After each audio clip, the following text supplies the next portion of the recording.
ये कहानी है 13वीं सदी की, जिसमें ये भूतिया शैतानी किताब लिखी गई।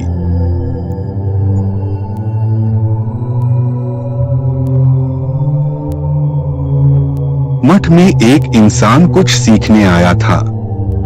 उस इंसान की हरकतें शैतान जैसी थी। उस इंसान की हरकतों का पता लगते ही उसे राजा के सामने पेश किया गया।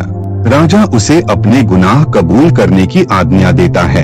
वो इंसान राजा को कहता है कि उसे एक मौका दिया जाए अपनी भूल सुधारने का। वो एक ऐसी किताब लिखेगा जिससे मानव जाति का भला होगा और मठ का नाम सारी दुनिया में रोशन होगा। राजा उसे ये मौका देता है, पर साथ में एक शर्त भी रखता है कि उसे ये किताब एक रात में पूरी करनी होगी, और अगर वो ऐसा नहीं कर पाया तो सुबह होते ही उसे मौत के घाट उतार दिया जाएगा।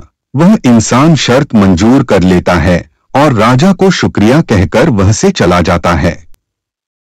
महल से जाते वक्त वो इंसान राजा और बाकी लोगों से बदला लेने की ठान लेता है। मठ में जाकर वो इंसान शैतान का आह्वान करता है।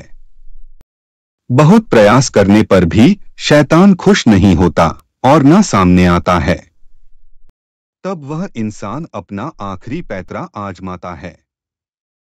वह शैतान से कहता है कि अगर शैतान उसे किताब लिखने में मदद करेगा तो वो अपनी रूह शैतान को सौंप देगा, फिर शैतान उस रूह का चाहे जैसे इस्तेमाल करे।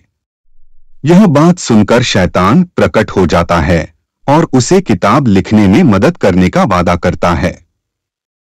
शैतान उसे आगाह करता है कि किताब के पूरे होते ही उस इंसान की मौत हो जाएगी और फिर उसकी रूह शैतान की गुलाम होगी।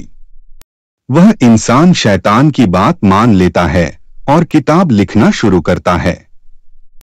सुबह होने तक किताब पूरी हो जाती है और उस इंसान की मौत भी।